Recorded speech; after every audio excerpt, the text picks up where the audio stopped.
I'm holding court, you standing trial. Why ain't I see you around back when I look back now, and majority of the males in there, nobody had a dad. Mm-hmm. Nobody had. They had big homies, Mm-hmm. but with really no father figure. So a lot of the things, like say if I would have had a dad who would have been like, "Hey man, get your ass from at the park. What the hell you pop you upside the head. You ain't gonna be. I ain't gonna be playing that shit. You're gonna go to football practice, or you're gonna do this. You're gonna go martial arts, or if you had that discipline." A woman cannot discipline a young man at 14, 15. You got to have a man. Yeah. You can't have two women. You can't have one woman. You need a stern male figure who that youngster knows he fears to a degree. Yeah. He loves, but he fears. Absolutely. Yeah, I agree, bro. It's such a it's the proverbial story, man. You know, such a similar experience. Same thing with me, bro. I'm an only child raised by just me and my mom. I was raised by women, actually, you know, for the most part. You know, my grandmother, my aunts, I was raised by strong, educated women. You know what I mean? The man that really kind of came in for a period in my life was my Uncle Ed. He was married to my aunt. And he was that alpha male, but I was coming to age. I was about 12, 13, getting a little height on me. And, you know, you start smelling your piss, as they used to say, you know what I'm saying? And my Uncle Ed, he played for the Bears. He was from Gary, Indiana, and he had played for the Bears for a short stint, but he was like the epitome of alpha male, you know what I'm saying?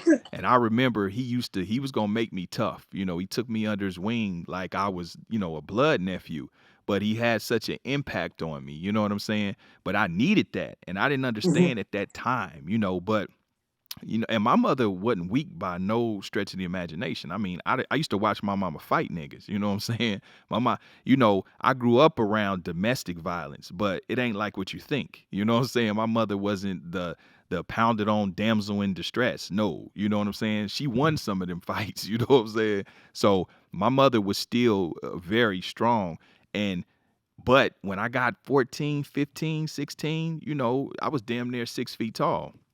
And like you say, man, she's still a woman, you know what I mean? And though I had a healthy fear and respect of my mother, it's still different. You know what I'm saying? I don't know why it is, but it is. So, you know, they can't really get you like a man could, because my Uncle Ed wasn't around anymore. You know what I mean? So if he was still around, then he, you know, I was really more scared of him than I was my mother. You know, I remember thinking one time I had did some bullshit, and his child, of course, would be my first cousin, my cousin Edwin. And so Edwin got in trouble for some shit we did. But here I'm thinking, shit, boy, you got your ass whooped. He can't whoop me. He ain't my daddy. Shit, I ain't, you know. Boy, I thought wrong. That man, he beat the shit out of my cousin and told me, "You come here, your turn." I looked like, whose turn?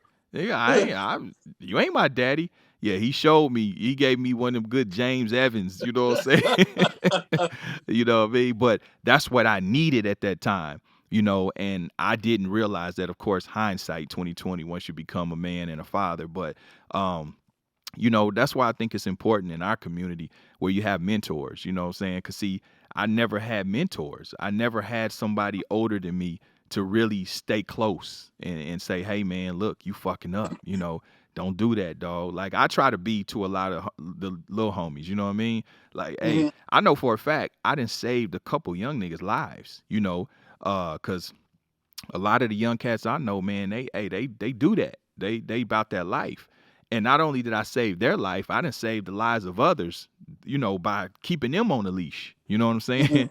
Explaining to them like, hey, dog, you know what I'm saying? You trying to think, you know, this is a permanent solution that you're trying to put to a temporary situation. You know what I'm saying? Like, yo, that dude, it was a situation some years ago where, you know, some little nigga in Kansas City robbed him, you know what I'm saying, on some foo-foo shit, you know what I mean? He, you know, that they was doing something, you know what I mean? Dude go in the front door, go out the back, you know? So he called me like, you know, shit, this is what happened. So I told him, I said, nephew, I said, listen, bro. I said, how much was it? You know, I said, bro, you got a little money. That ain't nothing.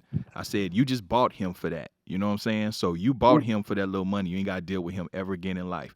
I said, but understand this. I said, he's doing that to other motherfuckers. I said, and he's going to do that to the wrong person that's not going to have someone like me in their ear. You know what I'm saying? And they're not gonna be as gracious with him. I said, I promise he won't make it through the summer. You know what I'm saying? And like clockwork, he didn't. You know, that guy and somebody he was with got hit for doing the same bullshit. And so I told my nephew, I said, see, I said, you dodged the bullet. I told you that wasn't on you. Karma never loses an address. You know what I mean? But, you know, it could have went different if he hadn't had me in his ear. You know what I'm saying? You know, because I served as that to him. Now, I mean, unfortunately, he got killed a few months ago due to some other shit. But, you know, I think that's important for if guys don't have that father figure. Even if you're gonna be a big homie, be a good big homie. You know what I'm saying? Don't put a sack in your little homie hands. You know what I'm saying? Don't put a gun in his hands. Put some wisdom in his heart and in his mind. You know what I mean? So, you know, that's my whole thing. I think that could really help in the community like that.